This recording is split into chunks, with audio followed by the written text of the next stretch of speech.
Napakaganda ng inawit natin, di ba? Sinasabi rin si Kristo ay sapat sa akin.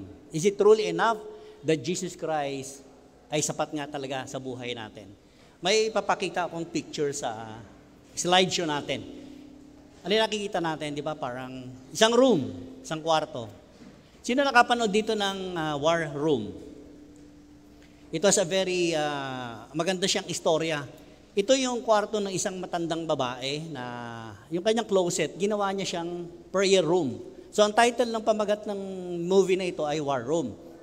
Now, minsan itong babaeng matanda ay naka-encounter niya itong si Elizabeth. Elizabeth was one of the state, ahente siya ng mga bahay at lupa.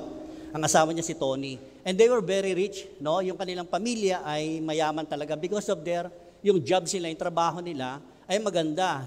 Nasa real estate si Elizabeth, si Tony naman ay nasa pharmaceuticals na trabaho. So itong lalaki, si Tony ay nangingibang bansa siya. So they have their own marriage problems. Yung problema nila sa marriage relationship nila, napakalaki.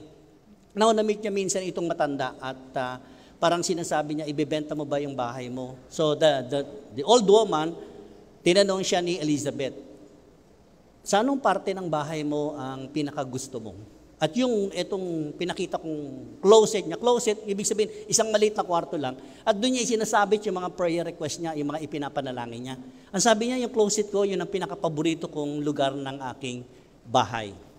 Bakit? Tinanong Elizabeth. And then the old woman, na-discern niya itong si Elizabeth ay mayroong matinding pangangailangan. May problema. May problema siya because yung kanilang relationship ni Tony hindi maganda. And the daughter was neglected. Yung kanilang daughter, yung anak nilang babae. So naging ang problema nila sa relationship nila ay naging malalim, mabigat at talaga namang masasabi natin ang kasalukuyan mga panahon natin, ganyan din naman tayo.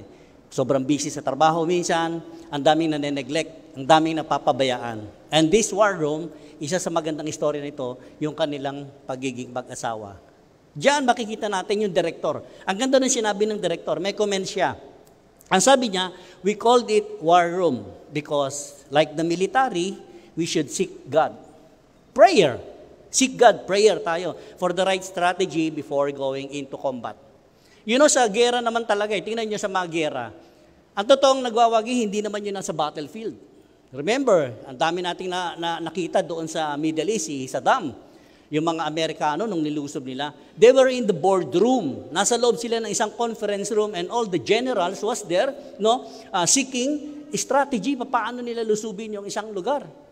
And this time, pag tinignan natin spiritually, ang sinasabi ng director dito, we should seek God. How many of us here, couples, meron tayong mga issues sa buhay natin, may mga problema tayo, may mga trials tayo sa buhay, at aminin natin yan, totoo yan talaga. Do we seek God talaga? Or meron tayo isang lugar na para doon tayo manalangin, lumuhod? Alam niyo itong matanda na ito sa War Room?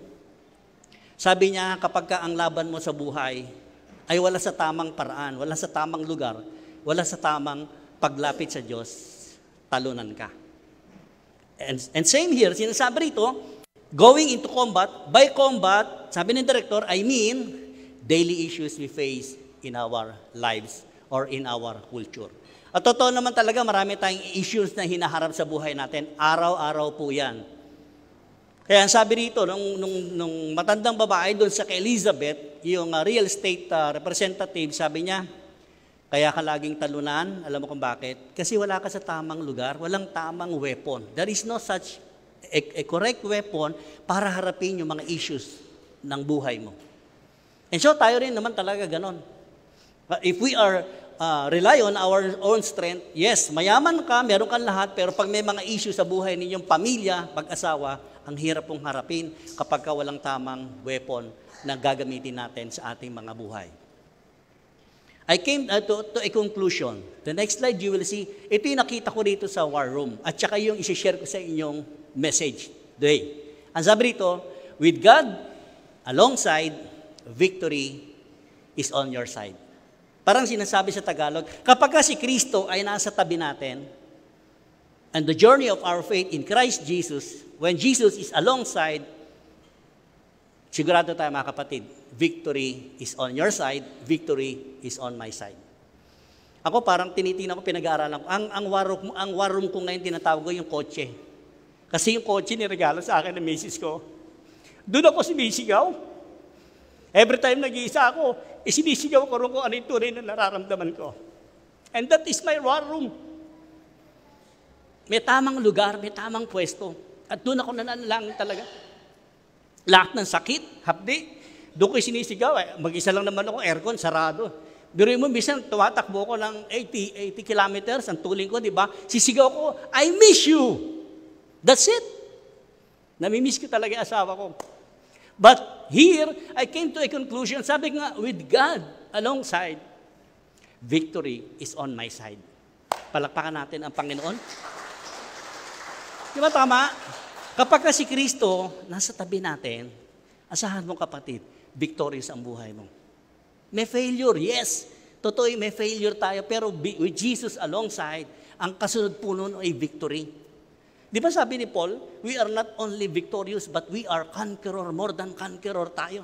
Why? Because there is someone who fought for us. Merong isang nakikipaglaban talaga sa buhay natin, hindi lang tayo. The message titled, ito yung nilagay kong title. Basahin natin sabay-sabay. 1, 2, 3. Tayo pong lahat ay manalangin. Praise God. Purihin ka, O Diyos, sa oras na ito. Dalangin namin, Panginoon, ang mensahe ay magdulot po sa amin ng iba yung kalakasang pisikal, spiritual, at higit sa lahat, ang iyong lingkod ay itago nyo sa inyong likuran. At ang mensahe nyo, yung tunay na marinig namin, munting tinig nyo, Panginoong, sa tulong ng banal na Espiritu. And may we open our hearts and mind. Lord, alisin mo sa amin yung mga bagabag, yung mga kahinaan, kakulangan, at yung kasalanan na gawa namin. Lord, thank you for accepting us and forgiving our sins. Because you are the one, the right one, that who can forgive our sins. And thank you, Lord. Malaya kami ng makakapakinig ng mensahe buhat po sa inyo. At yan ang aming inaasahan so that we can go out to this congregation. Meron po kaming iba yung kalakasan na pwede naming mabaon muli sa buong linggo ng buhay namin, even our families. Kaya salamat po sa iyo namin pinagkakatiwala ang oras na ito at kayo po ang siyang makita namin sa bulwagang ito. Ito po yung samot dalangin namin, punong-puno ng pag-asa at katagumpayan. In Jesus' name we pray. Amen. Palakpak ulit sa Panginoon. So pinamagatan ko siyang, the Lord is my victory. If you remember, every first service ako nagme-message, ito yung mga attributes talaga ng God. Nung mga ilang linggo, the Lord is my refuge, the Lord is good, the Lord is my provider, and this time, the Lord is my victory. Ang isi-share ko po sa inyo sa scripture, sa lumang tipan. Remember that Moses, tinawag siya ng Panginoon nung panahon na sila ay alipin sa Egypt. 40 years alipin sila. And remember that Israelites, they were bricks maker. Ang trabaho po nila doon kaya sila naalipin, sila po yung nagdadala ng mga bricks at itinatayo sa mga pyramiding nila. They are not warriors, ang mga Israelita, hindi po sila mandirigma. And that time, challenge ng Diyos ang Pharaoh ng Egypt for 40 years para palayain, di ba? Si Moses ang ginamit. And Moses refused pa siya noon nung siya itinawag ng Diyos na para pamunuan ang Israelita palabas ng pagkakaalipin ng Egypt. And on the other hand, tinry talaga ng Diyos, sinubok nila ang Diyos. 10 plagues, 10 mga matitinding salot ang ipinadala ng Diyos sa Egypt para lang mapalaya sila. And through all these things, through Moses, ginamit si Moses. Sinabi niya doon sa Pharaoh, pakawalan mo ang mga Israelita, kung hindi, dadanas ka ng napakaraming salot. Di ba dumanas sila, 10 plagues or salot yun? Yun yung kanilang dinanas. Then, when they are on the way to the wilderness, ito yung passage na pwede natin pagbulay-bulayan. Sa Exodus chapter 17, started with verse 8. While the people of Israel were still at Rephidim po, ito yung lugar ng wilderness. Remember that Israelites through Moses, they were traveling journey to the promised land 40 years. 40 taon ang tagal. No? Nandito sila sa Rephidim, the warriors of the Amalek attacked them. Okay, stop ko doon. Ano ibig sabihin nito? Noong nandoon siya sa ilang, hindi lang po sila 100 lang. Yung mga Israelita po, thousands. Sa ibang scholar, sinasabi na parang million sila, yung mga Israelita, nilabas ni Moses. And remember, imagine natin, si Moses yung nangunguna sa napakaraming Israelita. And you know, Israelita naman, di ba? Sabi nila, bakit mo kami dila rito sa ilang? Parang tayo, pag tinignan yung story na ito, parang tayo, nauuna sa atin magreklamo, mag-complain. Pag dinala mo kami rito, buti pa rin sa Egypt, kahit alipin tayo, may kinakain tayo, may iniinom tayo. Wala tayong mainom dito sa ilang. Yung sinasabi na kay Moses. And the Amalek is one of the descendant of Abraham, through Esau. Si Abraham po may dalawang anak si Esau at si Jacob. At nung lugar na to, dito nanirahan yung lahi ni Esau or yung Edom. That's why itong lugar na to, kung tayo yung dito sa San Pedro, nanirahan tayo dito, tapos may biglang dadagsan na napakaraming tao, siyempre iisipin natin, ako, baka sakupin yung lugar namin. Mapalayas kami dito at silang maghari dito. Yan yung naramdaman ng mga Amalek. That's why they attack the Israelites. Pag pinag-aaral natin yung ating imagination, ano nangyari? Sa Deuteronomy, yung next verse, sa Deuteronomy kasi, ito yung reminder ng Diyos kay Moses, through Israelite. Ang sabi rito, never forget what the Amalekites did to you as you came from Egypt. They attack, the next verse, they attack you when you were exhausted. Tingnan niyo, when you were exhausted and weary. And they struck down those who were struggling behind, they had no fear of God. Ano nangyari dito? Siguro kung napakaraming taong sumusunod siya, halimbawa si Moses, thousands, hindi mo na malalaman kung ano nangyari sa hulihan, right? Baka nakikita mo lang sa unahan siya sa gitna. While lagging behind, yung mga nasa likuran, hindi na alam ni Moses kung ano nangyari doon. Ang sabi nga ng ibang scholar, yung mga Amalek, nakihalubilo sila sa mga Israelita that time. Humalo sila and then they were killed one by one, yung mga Israelita. They disguised para patayin. So habang lumalakad sila because they were on the way to the promised land. But this time, papunta sila sa Mount Sinai. And Rephidim is, nasa hillside siya ng Mount Sinai. And remember, itong sinasabi sa Deuteronomy, these are the new generations. Ibig sabihin, yung mga inilabas sa Egypt ni Moses, yun yung mga matatandang lahi. Now, pagdating sa Deuteronomy, mga new generation na to. Kaya ang paalala ng Diyos kay Moses, tandaan ninyo, nung kayo ay inatake ng mga Amalekiya, ako ang nagligtas sa inyo. Parang remembering, no? They were exhausted and weary nung panahon na yun. Gutom nga sila, uhaw sila, pagod sila, saka sila sinalakay ng mga Amalekita. Mga kapatid tayo, kailan ba tayo madalas sa lakay ni Satan? Ni Boy Bulong. Bubulungan ka lang naman sa panahon natin, wala na mga Amalekita.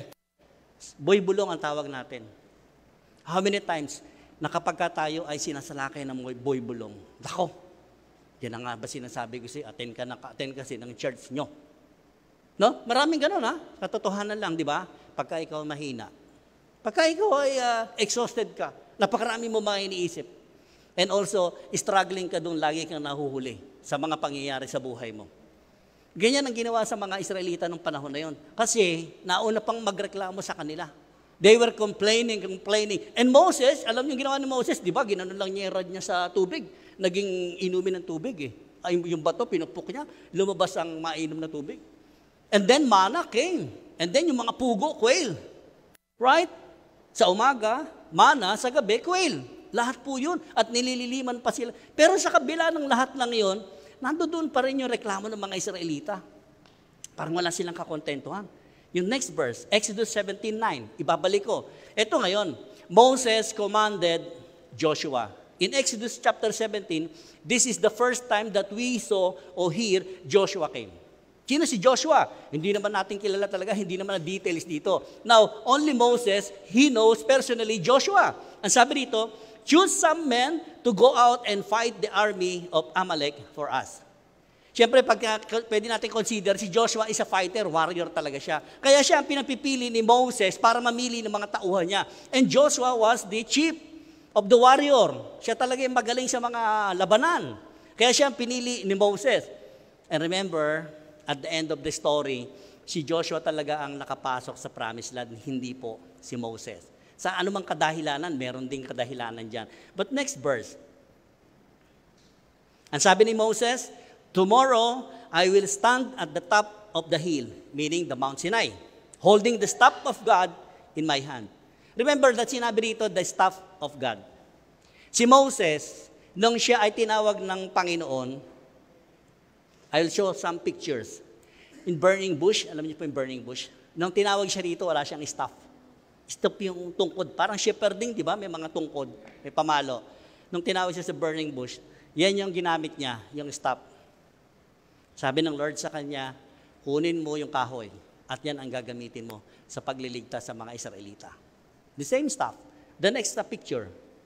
The same staff, kung natatandaan nyo, yung Nile River, ginano niya yung kanyang tungkod, naging dugo, naging kulay pula lahat, yung Nile River.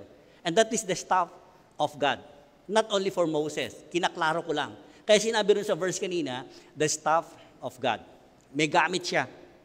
And even, yung hinati niya, yung dagat, nung sila ay makorner, right, sa Red Sea, the staff of God, Moses used. How about us? Ano ba yung mga staff na hawak natin? Ano yung mga rod na hawak natin? Just like Moses, na ibinigay sa kanya ng Panginoon. O di ba kuminsan, wala naman tayo talagang pinanghawakan eh. Just like sa war room, meron siyang staff, meron siyang isang closet, meron siyang isang room na many times luluhod siya ron, ipapanalangin niya talaga kung ano yung mga issues sa buhay niya. Even in her old age. Kaya na-inspire si Elizabeth sa war room, na-inspire siya, ano closet? Pero nung tinignan niya, binuksan niya, ang daming mga prayer request. Di naman masama, di ba? Pero very encouraging.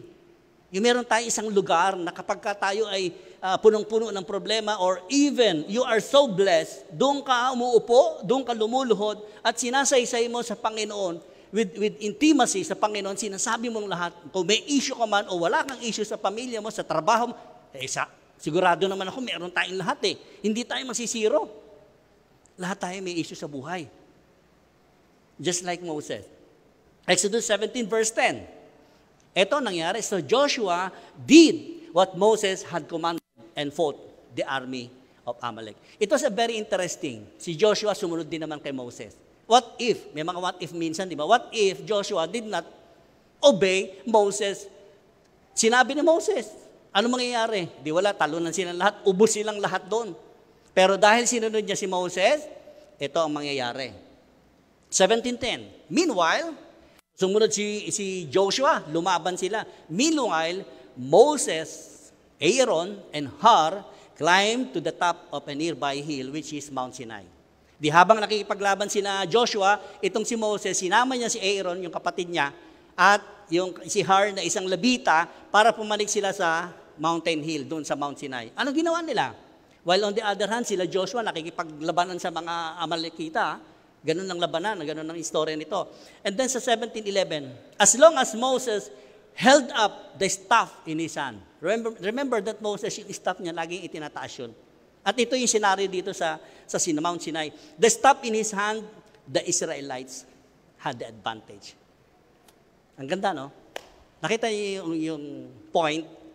As long as the staff of God raised with Moses, the Israelites had the advantage. Siguro kung titingnan natin, imagine niyo lang, habang nakikipaglaban sila Joshua, namamatay isa-isa, no? They took the advantage pagka nakikipaglaban sila.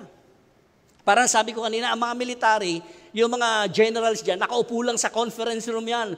Pinag-aaral nila, eto, tatawag doon sa nasa battlefield, di ba? Ito ang gawin mo. Ganun lang. Parang kay Moses, ganun din. While on the hilltop, hawak niya yung staff ng Lord, nakikipaglaban sina Joshua, nananagumpay naman sila. 17:11. But whenever he dropped his hand, the Amalekites gained the advantage. Sino kabaligtaran? What is interesting here? Siguro magic wand yun, no? Siguro magic. Alam mo, Harry Potter, di ba? Harry Potter, ang daming magic wand, no? Hindi yun ganon. Kung titingnan natin, whenever they stop yung hawak ni Moses, bumababa, siyempre, nakangalay naman si Moses. Habang bumababa yun, ang Amalekita naman na nagte-take advantage. Can you imagine? Nakina Joshua ba ang power? Nasaan ang power? It was the staff of God. The next verse, na pag tinignan natin, did the hands of Moses control the course of war? Yung kamay ba ni Moses ang nagko-control doon sa labanan ng mga Israelita at Amalekita? Di ba hindi? The staff of God itself, there is victory on that staff. Ito sa atin ngayon. The cross of Calvary, the staff of Jesus, is the one who victoriously sa mga buhay natin. Palakpakan natin si Jesus. Kasi pag binasa mo lang, di ba? O nga, no? Pag tinaas ni Moses yung kamay niya, nanagumpay, pag binaba, hindi yun ang point. The point is the staff. Whenever he raised the staff, nananagumpay ang Israelita. 17:12. Ito nangyari. Moses' arms soon became so tired. Yes, mangangalay. Si Moses, tao din eh. Mangangalay yung kamay niya. Sabi na, he could no longer hold them up. Anong ginawa ni Aaron at Tamar? Humanap sila ng malaking bato, no? Tapos itinukod nila doon yung kamay ni Moses para hindi mangalay. Right? May paraan eh. Nakita natin, yung dalawa, yun yung purpose ng dalawa para suportahan itong si Moses so that they can have the victorious life. Ilabanan nila sa mga Amalekita. Kaya pagka nasa gilid kayo ng pastor, nangihina ang pastor, anong gagawin nyo? Tatapakan nyo ba o sisipain nyo pa yung pastor nyo pag nangihina? Just like Moses. Pag napapagod, nangangalay, tulungan natin. Katulad ni Aaron, may gamit sila. Lahat tayo rito may gamit, may purpose tayong lahat. If there is someone who are weary, no, pagod, talunan, sabihin natin, nag-failed. Di ba sabi nga, bumabagsak tayo, nadadapa tayo, pero hindi susuko. Because there is Jesus. May Jesus tayo na para mag-lift up sa atin alongside of our journey. Just like Moses. So ginawa nila, tinaas nila, nilagyan nila ng bato at inalalayan nila si Moses. Nananagumpay sila. 12, then they stood on each side of Moses, holding up his hands, so his hands held steady until sunset. Tingnan nyo, ang tagal ng labanan. Hindi ito, 2 oras ng labanan until sunset. Nag-antay pa sila sa kinawasa. Talagang mangangalay si Moses. Di ba sa laban naman natin sa buhay, hindi naman madalian eh. Habang tayo lumalaban, mga kapatid, tumatagal ang labanan. Pero hanggang saan ba tayo talaga? Katulad ni Moses, meron siyang mga katuwang. If we fought with our own self, with our own strength, yes, qualified ka kapatid, mayaman ka, mapera ka, nasa iyo ang lahat ng uri ng estado sa buhay. Pero pag dumepende ka sa sarili mo, hindi ka mananagumpay kapatid. Baka akala mo lang tagumpay ka ngayon. Pero ang napakaganda dito nakikita natin, with Moses, ginamit ng Diyos. Verse 13, itong resulta, as a result, Joshua overwhelmed the army of Amalek in battle. Kita ninyo? They took the victory. Pag tinin natin yung passage, parang, oo nga, 17:14, after the victory sila eh. After the victory, the Lord instructed Moses. Again, binigyan ng instruction si Moses ng Lord. Sabi niya, write this down on a scroll as a permanent reminder and read it aloud to Joshua. In-specify talaga para kay Joshua because Joshua, at the end of the story ng Deuteronomy, siya po talaga yung nakapasok sa promised land, not Moses. Parang tayo, marami tayong mga successor, no? Si Moses itong si Joshua. Read it aloud to Joshua, I will erase the memory of Amalek from under heaven. 2 bagay nakita ko po rito, na obserbahan ko. Pwedeng magkaroon si Joshua ng personal na sa sarili niya. Natalo niya by his talent, by his skills, no? Natalo niya sa pangunguna niya ang mga Amalekita. Yes, baka sabihin ni Joshua, ang galing ko, Moses, no? Nakita mo, natalo ko lahat. Remember, sa Old Testament, sa Scripture, napakaraming ganyan. Whenever they are in fighting, they did not, hindi sila tumawag sa Lord, talunan sila. But whenever they are in confide with the Lord, Lord, anong gagawin ko rito? Just like David. Si David, example, si David bago siya makipaglaban, nag-inquire siya lagi kay God. He always inquire, ano pong gagawin ko sa mga tauhan na ito? Habulin mo, aabutan mo pa sila. Napapatay niya lahat. Pero kapag hindi siya nag-inquire sa Lord, talunan po sila. Just like Joshua. Kasi ito, pag tinignan natin, kita niyo after the victory, siguro nag-high five pa sila, uy, tagumpay tayo, yes, tagumpay tayo. No? Ganun sinasabi nila. Biglang pinaalala ng Diyos kay Moses, sabihin mo kay Joshua, basahin mo ng malakas kung ano yung ginawa ko sa mga Amalekita. Ibig sabihin, kuminsan sa ating mga successful in life, inaagaw natin yung honor. Yung honor natin, magaling ako, qualified naman talaga ako dyan. Kaya deserve ako dyan. Yes, deserve ka kapatid. Pero pag tinignan natin to, tama, si Joshua maaaring maisip niya, ang galing kong makipaglaban, kaya natalo ko ang mga Amalekita. But that is not the point of the Lord. Ang gustong ipaalala kay Joshua, sabihin mo Moses kay Joshua, hindi kayo magtatagumpay kundi dahil sa akin. Kaya sa buhay po natin, magiging victorious tayo dahil lang po kay Kristo Jesus. No other than only Jesus Christ. Kaya tayo nananagumpay. And remember, ito talaga yung sinabi ko kanina, with God alongside. Kapag ang good shepherd natin, nauuna sa atin, o kasabay natin lalakad, remember, ang sabi ni Jesus Christ, come to me, all of you who are tired. Kung napapagod kayo, minsan nagkukunwa-kunwari pa tayo, hindi tayo napapagod eh. Ang invitation ni Jesus Christ, come to me. Why? Because if you do it alone, you cannot. Kapatid, kahit kailan, hindi mo makakayanan. Bakit tayo in-invite ni Jesus Christ? So that we can go together with Jesus Christ alongside, and the victory is nasa atin. Nasa atin talaga ang victory. Walang dahilan po, nakakatiyak tayo dyan. Ang victory natin na kay Jesucristo. Remember, nakikipaglaban ka, akala mo ikaw yung naglanagumpay. Hindi po. Ang nakikipaglaban po si Jesus. Ang katagumpayan po, tayo ang makakakuha nun. Because of that cross Calvary. Itong krus ng Kalbaryo. Ang sabi ko nga, alam niyo si Satan, dadalhin tayo sa lugar na kung saan malakas siya. Hindi tayo dadalhin ni Satan sa labanan na doon tayo malakas. Anong opposite? Just like the war room, yung matandang babae, dinadala niya ang laban, spiritually dinadala niya ang laban doon sa kanyang closet, sa prayer room, na kung saan si Satan nanginginig doon. Dadali natin sa labanan si Satan kung saan tayo malakas, strong tayo doon, because Satan is always attracting us doon sa panahon na tayo mahina. At napakaganda. Hindi tayo nag-iisa. Ang maganda sa atin, kasama natin si Kristo Jesus. At kapag kasama natin si Kristo Jesus, mag-uumpisa ka palang manalangin, kapatid, nanginginig na si Satan.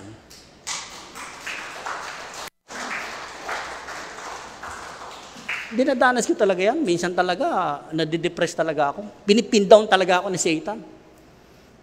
Nako, meron pa mga nagpa-beauty mga babae. Nako, yun mabigat, di ba? May mga babae pa nagpapa-impress ngayon. Siyempre naman, natural naman, lalaki tayo, di ba? Pero pag mahina ka, pag mahina tayo, anda sabi nga, Pastor, baka after 40 days, meron ka lang dadalhin sa bago sa bahay mo.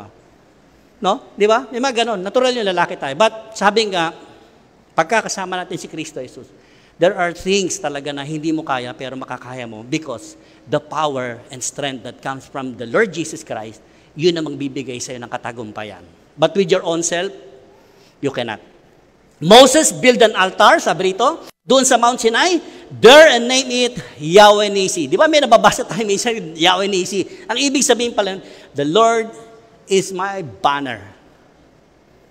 Just like Jesus Christ nung siya ay napako sa krus ng Kalbaryo. Tayo ngayon sa panahon natin, generation natin, the Lord is my banner. Remember that what Jesus did on the cross of Calvary. Alam nyo, kapag ako ay tinatamaan ng depression, I always think kung ano itong krus ng Calvary talaga. Yan lang po.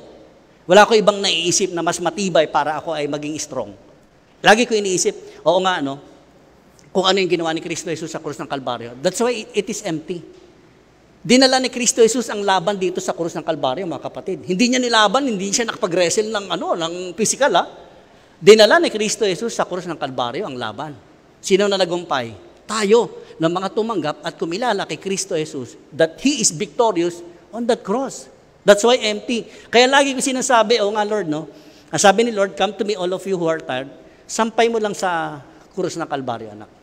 Because this is the right place, this is the right time na tinalo, ginapi ni Kristo Jesus ang kalaban. That's why we are all victorious. Palakpakan natin ulit si Jesus. So pwede natin sabihin ngayon to, the Lord is my standard, the Lord is my banner, speaks the Lord as the leader of the armies of Israel. Kinilala ni Moses talaga na ang chief of staff, ang chief of the armies nung panahon ng mga Israelita, ang Panginoon lang po. Para sa buhay natin. Ako, sa buhay ko, masasabi ko, ang Lord talaga, ang leader, ang pinaka-king of all kings, Lord of all lords. Siya yung pinakamalakas na hepe ng mga army natin. Wala na pong ibang tatalo sa Kanya. By doing so, sabi ni Moses, Moses declared his allegiance to the Lord and no other. The Lord is the one to whom he lifts his hands. Sabi ni Moses, actually, hindi naman ako talaga ang nagtaas nun . The Lord, He helps me to lift my hands. Hindi niya kaya kaya nangangalay siya . Parang tayo, napapagod tayo, nangangalay tayo sa buhay. Pero dahil yung may mga nasa paligid natin, nakakatulong sila, pwedeng gamitin ng Panginoon din sa buhay natin. And we can stand talaga the allegiance to the Lord. And now, sa ating generation, yung allegiance natin dito sa krus ng Kalbaryo, si Jesus lang po, walang iba. Dahil siya yung namatay sa krus ng Kalbaryo. Ano mang ginawa natin? Wala tayong ginawa. We put our trust and surrender our lives to Jesus Christ. That's it. Naligtas ka, kapatid. Wala na mga formula. Panahon nila, nakita nyo, nakikipaglaban pa sila, di ba, para sa kaligtasan nila. But when Jesus came, wala tayong pagod, mga kapatid. Put our trust and allegiance to the cross of Calvary. 17:16, He said, they have raised their feast. Ito yung huli. Ang sabi rito, ang ginawa kasi ng mga Amalekita sinubok nila ang Panginoon ng Israel. Ito yung nangyari. They have raised their feast against the Lord's throne. So now the Lord will be at war with Amalek generation after generation. Kaya pala yung kanina sa Deuteronomy, ipinaalala ni Lord dito kay Moses na sabihin kay Joshua, remember what I did to the Amalekites. Ibig sabihin, binura talaga niya ang mga Amalekita, ha? From generation to generation, hindi sila mananagumpay. Because the Lord is the Lord of armies ng Israelita. Napakaganda. Totoo naman talaga na pag tinignan natin. Even Paul, tingnan natin si Paul. May sinabi si Paul sa Ephesians Ephesians 6:12. Ito ang sinabi ni Paul. For we are not fighting against flesh and blood enemies, but against evil rulers and authorities of the unseen world, against mighty powers in this dark world, and against evil spirits in the heavenly realm or places. At totoo naman talaga. Kung minsan ang kaaway mo talaga, asawa mo Huwag na tayo lumayo. Minsan ang kaaway mo talaga, anak mo. Pero ang sabi ni Paul, hindi yung asawa mo ang mismong kaaway mo, kundi yung mga principalities around this dark world. Babae, ganun din naman, pagka yung asawa niyo lalaki, di ba? Tina isa story ng war room. Yung babae, masyado siyang na-deprive. He was verbally abused by his husband, yung si Tony. Nang babae si Tony, kung ano-ano pinagawa, and then, anong resulta ng dalawang mag-asawa? Nagkaroon ng gusot, yung anak po nila, napabayaan nila. Sa pamilya natin, ganun din. Kaya napakaganda, kung tama, si Moses, kung itinaas niya ang staff ng Diyos, ibig sabihin may katagumpayan. Sa war room, kung meron kang place, a place that you can confide, that you can kneel on, and sabihin mo lahat kung yung nararamdaman mo sa Panginoon, one-on-one kayo ng Lord. Di ba ang sarap no? Yung parang one-on-one kayo, intimate. Ang tawag ko ng intimate, pakikipag-usap sa pamamagitan po ng panalangin. Ang sarap po. Hanap ka ng lugar sa bahay mo o sa opisina mo. Remember, sa trabaho din naman, marami din naman mga kaaway Alam mo, yung supervisor mo, ang sungit-sungit sa'yo. Okay, maliligo ka pa lang sa umaga, di ba? Tatamarin ka kasi naisip mo kagad, pagpasok ko, makikita ko naman yung supervisor ko na masungit, walang pinuna sa akin, kundi mga mali ko. Yung mga tama ko, hindi nakikita. Right? Pray for them. Pray. Yung mga employer nyo, mahina magpasweldo, pray for them. O yung asawa mo na babaero, o kung ano-anong pinagagawang kabulustagan, pray for your husband. Pray. Pastor, hindi naman nang bababae sa labas yung asawa ko. Saan? Yung katulong namin, inaasawa. At patay tayo doon. Pray for your housemaid. Di ba? Pray for your housemaid. Right. Totoo, kaya ako yung kumuha ng katulong Nanay ko kasi, mahirap na.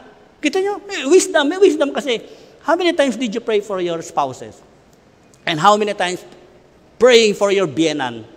For your manugang? Lahat, kasama yan, damay-damay lahat yan Kaya sabi ni Paul, ang labanan natin dito sa mundo, hindi physical, hindi flesh and blood. It was spiritual realm, yung mga katotohanan. Kasi pag pinagpe-pray natin, sabi ko kanina, nanginginig si Satan. You know, wala siyang lugar sa buhay ng isang mananampalataya ni Kristo Jesus. There is no room for Satan to sit on the throne. Ang nakaupo sa ating mga puso, si Kristo Jesus. Kaya ang sabi ko, with Jesus alongside, victory is in your side, on my side. Wala pong iba. Now, ang tanong ko, iiwan ko sa inyo sa oras na ito. Who is your victor in life?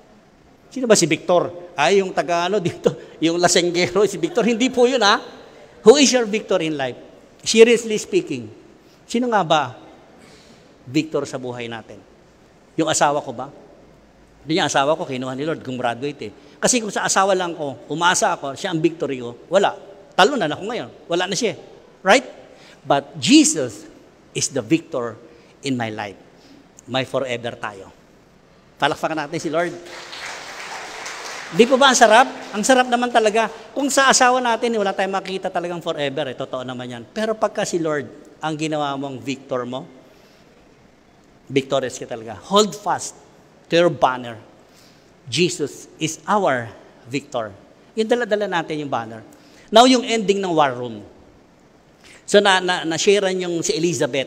Na-sharean siya. They made his closet. Maliit lang naman yung closet niya eh. Pero nandoon lahat yung mga prayer request niya. Every day, sinasampay niya yun. Tapos, pag kami nakita siya ma-answered prayer, di ba, tinatanggal niya. Practice din niyo minsan. Mag-asawa kayo sa isang room kayo, sa kwarto niyo. Paskel niyo lang, kahit saan, staple, dikit niyo lang. Alam niyo na bago ang buhay niya. Ang ending ng war room, paglabas niya doon sa pintuan nila, di ba, paglabas niya doon sa pintuan nila, ang sabi niya kay Satan, Satan, wala kang lugar sa tahanan namin because this house belongs to Jesus. Pwede natin sabihin niya sa bahay natin. Pag-uwi niyo mamaya, pagbukas niyo ng pintuan niyo sa barandila niyo, sabihin niyo kagad, Satan, wala kang karapatan sa tahanan to because this house belongs to Jesus. That's why we are victorious. And this congregation belongs to Jesus. Alam niyo yung mga anak, mga bata rito. May mga magulang, di ba, kahit pangit yung anak nila, sinasabi, naku anak, ang ganda ng ilong. Eh pagdating naman sa eskwela, tinutukso, parang banyera yung ilong ng anak mo. No, tama? Hayaan niyo nabibigo yung mga anak niyo. Let them be. Maranasan lang. Kasi maraming mga magulang overprotective, lalo na yung mga stage mother, di ba? Stage mother, kuminsan gusto pa nila, sila yung nasa stage. Sila yung gagampanan dun sa anak nila. Huwag mong gano'n, huwag masyadong gano'n. Hayaan niyo ang mga anak niyo na dumanas ng failure. Kasi paglaki nila, they will be victorious. Hindi magiging victorious tayo kapag hindi tayo dumanas ng mga failure sa buhay. That's why ina-encourage ko kayo mga magulang. Hindi ko naman pabayaan niyo sila. Nandiyan kayo, yes. But whenever your children experience yung mga bagay na bigo sila, Mami, sabi ng teacher ko, ang pangit ko daw. Ay, hindi anak. Kahit pangit ka, maganda na maugali mo. Right? Tama? O, anong panama, anong magandang o kalooban ng tao kaysa sa magandang itsura. Ang pangit naman ng kalooban. Pero at least, nakikita natin, things to come sa mga anak natin kapag sila na failed, they will be victorious. Kasi doon sila matututo. And even us, kaya nga tayong mga magulang, ayaw natin sila mag-fail, di ba? Because naranasan natin. That's why kung minsan nagiging overprotective lang tayo, which is not good for our children. But whenever they are experience yung mga bagay na na-fail din sila, that's good for their future. Tandaan po natin yan. At tayong mga magulang, nandiyan lang din po tayo sa mga tabi nila. And whenever they are in victorious, naaalala nila yung panahon na sila ay failed. Just like the Israelites kay Moses. Because the banner is Jesus. Tayong lahat ay yumuko sa presensya ng Panginoon. Father, we thank you. We bless your name for this short message. Salamat po at nababasa namin yung scripture, lumang tipan, nakikita namin kung paano mo sila iniligtas, paano mo sila pinalakas, paano mo sila pinatatag. And even as right now, our faith in Christ Jesus, thank you Lord, dahil kayo talaga ang author and perfecter of our faith. If we put our eyes to you, Lord Jesus, patuloy mo kaming paalalahanan just like Joshua. You remind always that who you are, ano yung ginawa mo sa buhay namin. The rest of our life, Lord, we will not be worried. We will not be shaken, Lord. Dahil alam namin, alongside on our journey in faith, kami ay victorious. At yung victory na yan, sa iyo po namin makakamit. There is no other human being on this world na kami ay magiging victorious. Sabi ni Paul, lahat ng bagay na meron kaming katagumpayan, nagmula po sa iyo. And even John the Beloved, ang sabi niya, apart from you, Jesus, we are nothing. Wala kami makakamit sa buhay namin. Maraming salamat po. Ito po yung samot dalangin namin, punong-puno ng katagumpayan sa mga buhay namin. In Jesus' name we pray. Amen.